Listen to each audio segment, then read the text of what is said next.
we were happy to share this occasion with the election 10 members of parliament from Sri Lanka, including Mr. Namal Rajapaksa, Rishyangeta, leader of the opposition.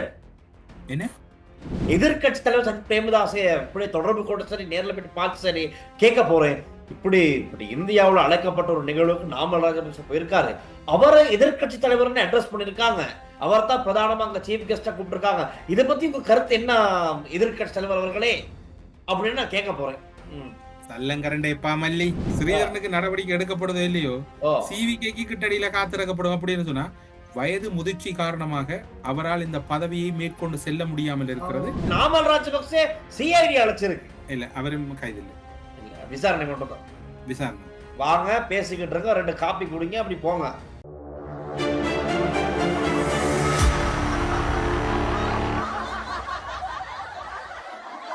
Swiss Berne மாநகரம் ஹூட்வில் நகரில் உங்களுக்கான கனவு இல்ல apartment காத்து கொண்டிருக்கிறது. அழையுங்கள். Hello அண்ணா, வணக்கம்.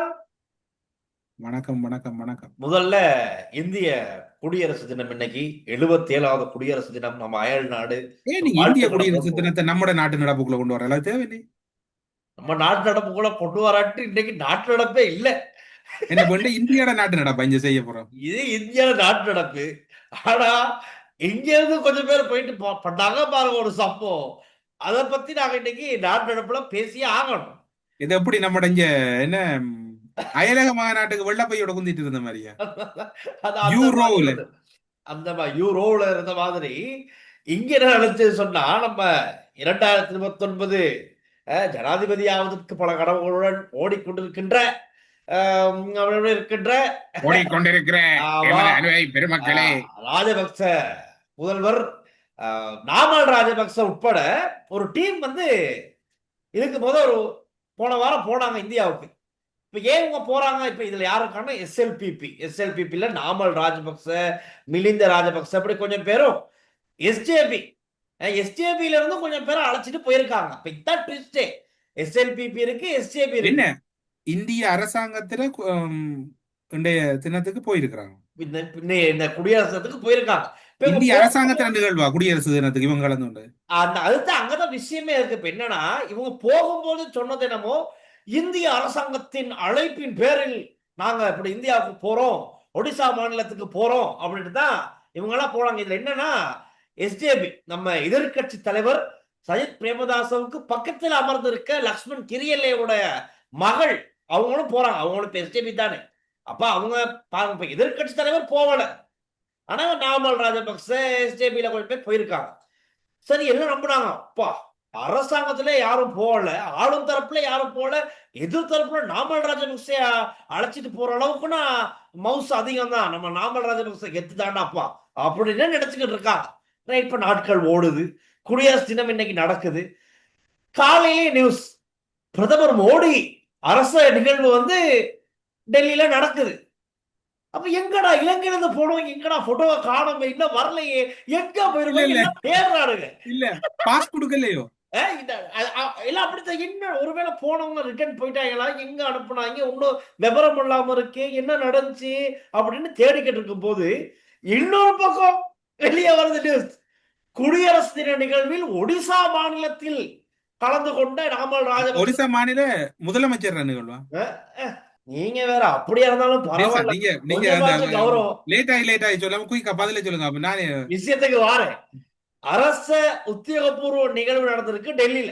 அது ரைட், பிரதமர் மோடி தலைமையில நடந்திருக்கு. இப்ப எல்லாருமே நினைச்சதுன்னா, பிரதமர் மோடி தலைமையில நடந்த இந்த குடியரசு தினத்துக்கு நிகழ்வுக்கு தான் இங்க இருந்து நாமல் ராஜபக்சே உட்பட எஸ்டிபி எதிர்த்தரப்புல இருக்க கொஞ்சம் பேர் அழைக்கப்பட்டிருக்காங்க. ஆனா நடக்குது அது இல்ல. இவங்க என்ன செஞ்சிருக்காங்க, ஒடிசா மாநிலத்துல KIIT Kalinga Institute of Industrial Technology யூனிவர்சிட்டின்னு ஒரு தனியார் கல்வி நிலையம் அவங்க நம்ம ஊர்ல டியூட்டரி, அந்த மாதிரி டியூட்டரி ஒண்ணு நடத்தின குடியரசு நிகழ்வுக்கு இவர பிரதம விருந்தினர் அழைச்சி அங்க இருக்க அவங்க மைதானத்துல அப்படி சும்மா அப்படி மரியாதை, ராணுவ மரியாதை. ஒடிசாட அந்த பல்கலைக்கழகத்தின் நிகழ்வுக்கு இவர் அழைக்கிறதுக்கு இவர் அதுல ஆலோசகர் இல்ல முதல் படிச்சவரா என்ன கதன்னு தெரியல. இப்ப இதைத்தான் தேடிக்கிட்டு இருக்காங்க. இல்ல இது ஏன் இவர் அழைக்கப்பட்டாரு தான். அப்ப இப்ப நான் தேடினேன், நான் காலையில இருந்து தேடுறேன். இது இல்ல என்ன இதுல ஒரு செய்தி இருக்கு டேல்ஸா, ஆ, தேடுறத நீங்க கொடுங்க தூக்கிறீங்க. ஆ. இந்திய அரசாங்கம் அனுரவோடு இணைந்து பயணிப்பதற்கு விருப்பம் இல்லை, எங்களோடு இணைந்து பயணிக்கிறது. அப்படின்னு சொல்லப்படுது. அதுதான் இப்ப கதை சொல்லாம சொல்றாங்க போல. இப்ப நான் உண்மைக்குமே இந்த போஸ்ட் இது ஆர்கனைஸ் பண்ணது யாரு, நாமல் ராஜபக்ச எப்படி அழைக்கப்பட்டாருன்னு தேடிக்கிட்டு இருக்கு. அப்பதான் எனக்கு கிடைச்சாரு. இந்த இப்ப ஸ்கிரீன்ல பாக்குறீங்க, அச்சுதா சமண்டா அப்படிங்கிற பேர்ல இவர் தான் ஃபவுண்டர். அந்த KIIT காலிங்கா இன்ஸ்டிடியூட், அந்த பிரைவேட் யூனிவர்சிட்டில இவர் தான் ஃபவுண்டர். இவர் என்ன பதிவு போட்டிருக்காருன்னா, we were happy to share this occasion with election 10 members of parliament from Sri Lanka, including Mr. Namal Rajapaksa, Rishyangeta, leader of the opposition. என்ன நெஞ்செல்லாம் புண்ணா சஜித் போச்சு. இல்லையா இப்ப? சஜித் எதிர்கட்சி தலைவரா இல்லையாங்கிறதே கேள்விக்குறியாக இருக்கு. நாமல் ராஜபக்ச எதிர்கட்சி தலைவர் பிரித்தெல்லாம் முந்தான தானே பிரித்தெல்லாம் மோதி 2 பேரும் உண்டாகுனது. என்ன செய்யறது இப்ப? இது சஜித் மாத்தியாவுக்கு தெரியுமா இல்லையானதான் சந்தேகமா இருக்கு. ஒன்று மட்டும் உண்மை, ஆ. அவரு எதிர்கட்சி தலைவரா இருப்பார். யாரு? சஜித் ஐயா. அது சரி. ஆனா அவர கட்சியில இருந்து போன அதான் அவருக்கு பக்கத்துல இருக்க லக்ஷ்மண் கிரியலோட புதல்வி மகள் அந்த ஸ்டேஜ்ல உட்கார்ந்து இருக்காங்க. இப்ப நாமல் ராஜபக்சே தான் முன்னுரிமை. அவர் அந்த கல்லூரியின் அந்த பிரின்சிபல், அவர் சேர்மன், ஃபவுண்டர். அவர் என்ன, இவர் தான் எதிர்கட்சி தலைவர் அப்படின்னு தான் அவர் அழைச்சிருக்காங்க அங்க. இல்ல இல்ல இல்ல இல்ல அது சரிதான். ஏன்னா இப்ப எதிர்கட்சி தலைவர் வேலையை கொஞ்ச நாள் அவரு தான் செய்தவர். அங்க மீட்டிங், சமயத்துக்கு அந்த அனுரோட ஊர்ல எல்லாம் போய் மீட்டிங், அது இவரும் சில வேளை அனுப்பின கடிதத்துல என்ன சொல்றேன், ஷேடோ ஒப்போசிஷன் லீடர்னு போட்டிருக்காரோ தெரியாது. நாங்க வேற ஏற்கனவே இதை பத்தி பேசியிருக்கோம் பல தடவை. நிழல் எதிர்கட்சி தலைவர், நிழல் எதிர்கட்சி தலைவர். ஷேடோ சரியா, அது போடலாம். இப்போதான்க்கு சஜித் அப்படி இருக்கிறார், அவரு ஷேடோ பிரைம் மினிஸ்டர் இல்ல ஷேடோ பிரசிடன்ட், அடுத்த கரண்டா வரக்கூடிய. அது மாதிரி இவர் ஷேடோ. இப்ப உதாரணத்துக்கு தமிழரசு கட்சியை சொல்ல போனா ஷேடோ என்றதுல அங்க பதில் டிப்யூட்டி செயலாளரை பொதுச் செயலாளர் என்ற மாதிரி தான் எல்லாம் அக்கா போறதான். அப்ப பாருங்க என்ன நடந்திருக்குன்னு. அப்ப இப்ப எல்லாம் சோசியல் மீடியாவோட போட்டு களை ஊத்திக்கிட்டு இருக்கானுங்க. என்னப்பா இது கடவுளே, இந்த யூரோவுல தொடங்குனது இந்த வருஷ பலனே கூடாது போல கிடக்கு. ஆனா பாவம் சஜித் பிரேமதாச நேத்து தான் போயிட்டு கிரிக்கெட் எல்லாம் விளையாண்டு ஸ்போர்ட்ஸ் மினிஸ்டர் போர்டு போட, சஜித் பிரேமதாச 6 அடிக்க. இன்னைக்கு அந்த மனிதர் இருக்க வேண்டிய இடத்துல நாமல் ராஜபக்ச போயிட்டு இப்படி சாட்டகையெல்லாம் போட்டுக்கிட்டு அப்படி ராணுவ மரியாதையோட, ராணுவம் இல்ல மன்னிக்கணும், நாங்கள் நினைச்சது ராணுவ மரியாதை தாங்க, ராணுவம் இல்ல, அந்த ஸ்டூடெண்ட், அந்த படிக்கிற காலேஜ்ல இருக்க ஸ்டூடெண்ட் எல்லாம் சேர்ந்து அப்படி அழகா யூனிஃபார்ம் போட்டுக்கிட்டு இருக்காங்க. இவரை ஜீப்ல ஏத்திக்கிட்டு அப்படி நான் எல்லாம் பார்க்கும்போது அப்படி பிரதமர் மோடி இருக்க வேண்டிய இடத்துல தான் நாமல் ராஜபக்ச இருக்காரு. நீங்க சொல்றது எனக்கு இப்பதான் புரியுது. சிங்கள மக்களுக்கு இந்த போட்டோக்கள், வீடியோக்கள் பேஸ்புக்ல வந்தா எப்படி இருக்கு, இதான் மெசேஜ். இந்தியா எங்களோட இருக்குது அப்படி அவங்க நினைச்சுக்கிறது. அப்பா காலையில கமெண்ட்ஸ் வந்துருச்சு. நீங்க சொல்ற மாதிரி தான் 2029 ஜனாதிபதி அடிச்சு சொல்றேன், இவரை தாண்டா ஜனாதிபதி, இவரை தாண்டா எங்க ஜனாதிபதி, ஜனாதிபதி இவரை தான் அப்படின்னு கன்ஃபார்ம் பண்ணிட்டாங்க. லேட்டாக தான் விஷயம் வெளியாகுது. இந்த நாங்களும் வெளிப்படுத்திட்டோம். இப்ப பொழப்பிடிச்சான் சிரிக்க போகுது. இப்படித்தான் மைத்ரிபாலையும் ரணிலும் பிரைம் மினிஸ்டரும் பிரசிடென்டும் இருக்கக்குள்ள இப்படித்தான் அந்த மனுஷனை கொண்டு வந்து இந்த வாரார் கோட்டாபாய ராஜபக்ச ஜனாதிபதி அதோ இதெல்லாம் சொல்லி ரணிலுக்கு மைத்திரி வண்ணாத்தி பூச்சி கதையெல்லாம் சொல்லி எல்லாம் செய்து முடிய மஹிந்த ராஜபக்ச பிரதமராக்கி இல்ல வியாழேந்திரன் அமைச்சராகி எல்லாம் கூத்தான் நடந்திருக்கா இல்ல. கனடாவில வியாழேந்திரன் ஏறினதாம் அந்த டைம்ல. ஏறி ஏர்போர்ட்டுக்கு போனோடனே இப்ப அடிச்சு சொல்லுவாங்கண்ணே, அந்த கனடாவில வேற ஏத்தி விட்டவர் போன் பண்ணிருக்கார், எப்படி போய் சேர்ந்துட்டீங்களான்னு. ஓமம் இப்ப நான் அமைச்சராயிட்டேன். ஆனா இப்ப எனக்கு ஆசையா இருக்கு, நாளைக்கு நான் எப்படியே மேக்சிமம் ட்ரை பண்றேன். எதிர்கட்சி தலைவர் சஜித் பிரேமதாசை இப்படியே தொடர்பு கொண்டு சரி, நேரில் போயிட்டு பார்த்து சரி கேட்க போறேன். இப்படி இந்தியாவில் அழைக்கப்பட்ட ஒரு நிகழ்வுக்கு நாமல் ராஜபக்ச போயிருக்காரு. அவரை எதிர்கட்சி தலைவர்னு அட்ரஸ் பண்ணிருக்காங்க. அவர் தான் பிரதானமா அங்க சீஃப் கெஸ்டா கூப்பிட்டுருக்காங்க. இதை பத்தி உங்க கருத்து என்ன எதிர்கட்சி தலைவர் அவர்களே அப்படின்னு நான் கேட்க போறேன். அப்ப இப்படி இருக்கு பாவம். சஜித் பிரேமதாஸ் அவர்கள் என்ன செய்வாரோ தெரியாது, ஏது செய்வாரோ தெரியாது. இது என்ன பிரச்சனைன்னு சொன்னா எல்லாம் வந்து அனுரோட காய்ச்சல் தான்.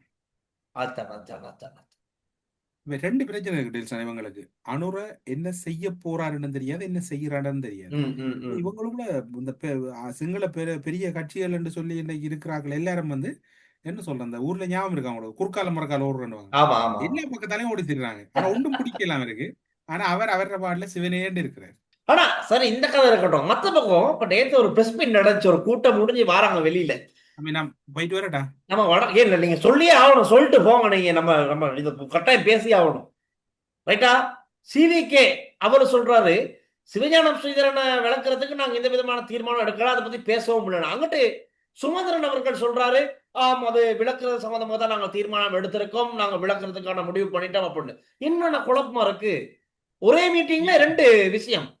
கட்சியிட அரசியல் குழு ஆலோசனைய அவர் ஏற்றுக்கொள்ள மறுத்த காரணத்தினால அந்த அரசியல் குழு கொடுத்த அந்த நியமனத்தை மீளப்பெறுவது என்று தீர்மானிக்கப்பட்டது. அவரை நீக்கிறன்ற மாதிரி ஒரு கலந்துரையாடல் அப்படியான இல்லை, ஆப்ஷன்ஸ் பார்த்துக்கப்பட்டது. எத்தனை வாழைப்பழம் வாங்கி வச்சிருந்தான்? 2 வாழைப்பழம். இப்ப எத்தனை இருக்கு கையில? 1. அப்ப மற்றதுங்க அதான் இது. அது மாதிரிதான் அது. ஸ்ரீதரனுக்கு நடவடிக்கை எடுக்கப்படுதோ இல்லையோ, சிவிகேக்கு கிட்டடியில காத்திருக்கப்படும் அப்படின்னு சொன்னா, வயது முதிர்ச்சி காரணமாக அவரால் இந்த பதவியை மேற்கொண்டு செல்ல முடியாமல் இருக்கிறது.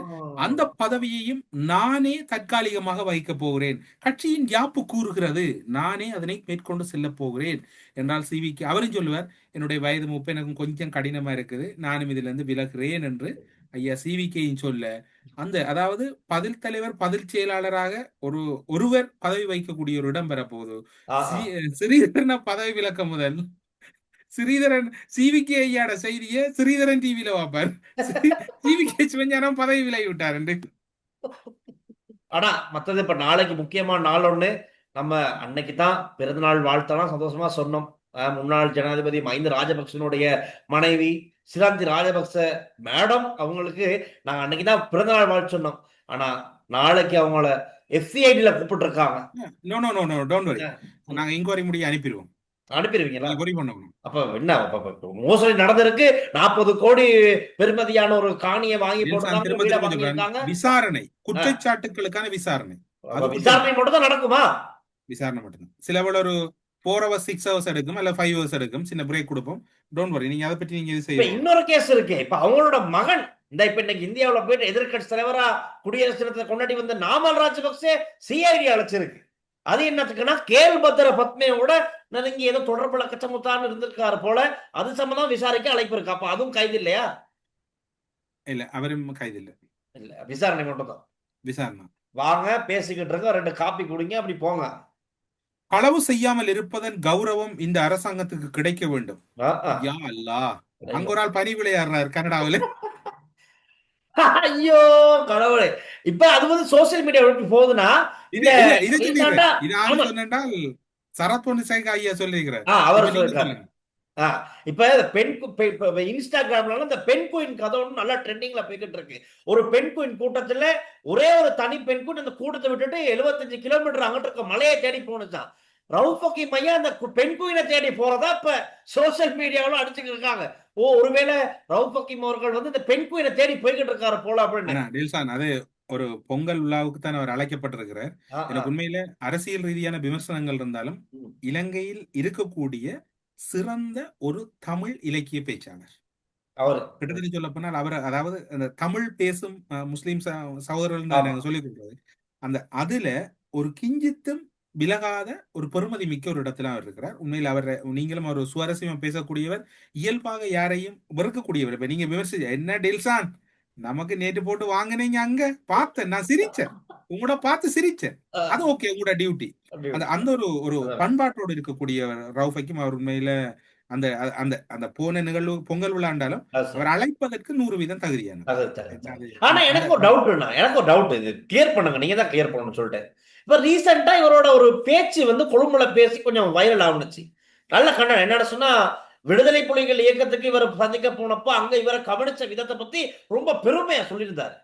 சோ அந்த பெருமையா சொன்னதுக்கும் இந்த கனடா விஜயத்துக்கு சம்பந்தம் இருக்குமோ எனக்கு கொஞ்சம் மண்டையில ஓடிக்கிட்டே இருக்கு. அப்படின்னு இருக்கா இல்லையா? இல்ல, அது இருக்கிறதுக்கு வாய்ப்பு இல்ல. ரவுஃப் ஹக்கீமை பொறுத்தவரை இன்னும் ஒரு சிறப்பு சொல்லணும் என்றால், தமிழ்ச்செல்வன் மீது விமான குண்டு வீச்சு நடந்து தாக்குதல் நடந்து இறந்த உடனே இவர் அந்நேரம் அமைச்சரோ அமைச்சர்களோ தெரியாது, நாடாளுமன்றத்துல முதல் கண்டனம் வெளியிட்டதும் உலகளவில் முதல் கண்டனம் ரவுஃப் ஹக்கீம் கண்டனம் தான் பதிவு செய்யப்பட்டது. ம், ம், ம், ம். அப்படி ஒரு அந்த அந்த ஒரு கெத்தானால் என்ன சொல்ற சில நேரம் மக்கள் அடிபட்டுரும் இருக்கு. அதே மாதிரினா இன்னொன்று இருக்கு நம்ம சேராத இடம் சேர்ந்து வஞ்சத்தில் வீழ்ந்தாயடா கர்ணா, வஞ்சத்தில் வீழ்ந்தாயடா. இது ஒரு பாட்டு. பாட்டு பாட்டு பாட்டு இந்த எஸ்எல்பிபில நாமல் ராஜபக்சவுக்கு எதுனாலும் அவர் தான் பேசுவார். நம்ம சாகட காரியவசம் இவர் என்ன சொல்லியிருக்காருன்னு இன்னைக்கு சிங்களத்துல சொல்லிடு, நான் தமிழ சொல்றேன். அடும பகாசா தூசனையா திப்பே மகிந்தகை காலே தூசா சா அடும தூசன வெடிம சகாசா வெடிம தூசனையா அனுரகை காலை அப்படின்னா குறைவான ஊழல், குறைவான ஒழிப்பு, லஞ்ச ஊழல் மோசடி எல்லாம் குறைவான இருந்த காலம் வந்து ராஜபக்சனுடைய காலமா, அதிகமான ஊழல் மோசடி இருக்கலாம் அனுரோடு காலமா? என்னன்னா நிகழ்ச்சியை முடிங்க. என்ன சொல்றாங்க, உண்மையில எல்லாம் சொல்லாதங்க.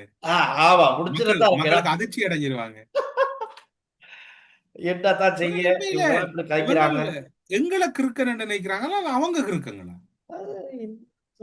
தெரிஞ்சு இப்படி கட்சிக்கிட்டு தான் இருக்காங்க. அது இல்லையா பிரச்சனை? தெரிஞ்சு கதைக்கிறது பேப்பில மக்கள் ஏத்துக்க மாட்டான்னு தெரிஞ்சு தான் கதைக்கிறாங்க. அவ்வளவு தைரியம். எங்களோட அம்பிடிஎஸ் அதுவும் ஹாஸ்பிட்டல். ஆமா, அத போஸ்ட் போட்டிருக்காரு ஒருத்தர். ஆனா அம்பிடி பாருங்க, தமிழ்ல போட்ட பதிவுக்கு இவர் ஒரு ஆர்ட் ரியாக்ஷன் போட்டிருக்காரு. அந்த பதிவை நான் கட்டாயம் வாசிச்சே காட்ட. அவர் என்ன போட்டிருக்காருன்னு அதை பாருங்க. உங்கள் உடல்நிலை செய்தி இன்று அறிய கிடைத்தது ஐயா. வடக்கு கிழக்கில் உள்ள தமிழ் மக்கள் நெஞ்சாத துயரத்தில் வீழ்த்து கிடக்கின்றோம் ஐயா. அம்பிட்டிய சுடரத்த தேரரே சுகமாக வாருங்கள். அவரு இல்ல நம்பிக்கிட்ட அப்படி ஆட்ட அப்படி கட்டி அணைக்கிற மாதிரி மனுஷன். அவருக்கு யாரோ சொல்லியிருக்காங்க போல, இந்த தானம் எல்லாம் கொடுக்காதீங்க, இந்த மட்டக்களப்புல தேர்தல்களுக்கு தானம் கொடுக்காதீங்க. தானம்னா அப்படி மக்கள் பக்தர்கள் வந்து பாசமா கொடுக்கறது. இவரு கோவம் வந்துருச்சு. இவர் என்ன சொல்லிருக்காருன்னா, யாரா சொல்றது தானம் கொடுக்க வேணான தேர்தல்களுக்கு? மட்டக்களப்புல ஒரு விகாரம் நடத்திக்கிட்டு போறது எவ்வளவு கஷ்டம் உங்களுக்கு தெரியுமா? அங்கங்க போனா ஒரு லைஃபாய் சபானா தான் தாரான் சோப்ப. அதை வச்சு நாங்க என்ன செய்ய? கொழும்புல மற்ற இடங்கள் எல்லாம் பிரச்சனை இல்லை, நல்லா கிடைக்குது. மட்டக்களப்புல வாழ்றவங்களுக்கு அப்படியா? எங்கேயாவது ஒரு நேரம் சாப்பாடும் சபான் கிட்டே சோப்பு கட்டியும் தாராங்க. இதை வச்சுக்கிட்டு நாங்க என்ன செய்ய அப்படின்னு பாவம் மனுஷன் கோச்சிக்கிட்டாரு. அதனால நிறைய போடணும், நிறைய கிடைக்கணும், பார்த்து செய்யுங்க, வெளிநாட்டுல இருந்தாலும் பார்த்து பண்ணுங்க அப்படிங்கிற மாதிரி அவரு ஆபீஸியலா ஒரு வீடியோ விட்டுருக்காரு. அதை பார்த்து இந்த வீடியோ சுகம் இல்லாம படுத்திருக்காராம் பாவம் மனுஷன். என்ன செய்யும்? தானம் எல்லாம் நல்லபடியா முடிஞ்சது போல ஐக்கிய தேசிய கட்சியில. இப்ப தானம் எல்லாம் நல்லா முடிஞ்சிருக்கு. எல்லாம் செஞ்ச மாதிரி விடிய விடிய பிரித்தெல்லாம் ஓதி நல்லா செஞ்சாங்க. அவரோட போட்டோ ஒன்று வந்திருக்கு பாருங்களேன். அப்படி நிக்கிறாரு. அப்படி என்ன அந்த பெல்ட் மட்டும் கொஞ்சம் லூஸாக இருக்கு. அதை வந்து சோசியல் மீடியாவில கொஞ்சம் ட்ரெண்ட் ஆக்கிட்டு இருக்காங்க. ஏன்னா இதுக்கு ஒரு அரசியல் தேர்தல் மேடையில அவரோட பேண்ட் வந்து லூஸாவி அதை தூக்கி பிடிச்சிருக்கமா இருப்பாரு. இப்ப பேண்ட் சரி தச்சுட்டாராம், ஆனா பெல்ட் கொஞ்சம் 2-3 ஓட்டை எக்ஸ்ட்ரா போடுங்க அப்படிங்கிற மாதிரி சிங்களவர்கள் தான் கமெண்ட் பண்ணிருக்காங்க. நாங்களா சொல்லலப்பா, ரமலா போட்டு கடிக்க வராதிங்க, சிங்களவர்கள் கமெண்ட் பண்ணிருக்காங்க. பொறுப்பு துறப்பு இதுக்கு சம்பந்தம் இது நம்ம பொதுவா சொல்லப்படுது. அதை பார்த்துட்டு இங்க வந்து அப்படி கொட்டி விட்டு போறோம். அதெல்லாம் எடுத்துக்கங்க. ஓகே, அப்ப நாங்க போயிட்டு வாரோம். நாளைக்கு சந்திப்போம். அப்ப நாளைக்கு சந்திப்போம். பாய்.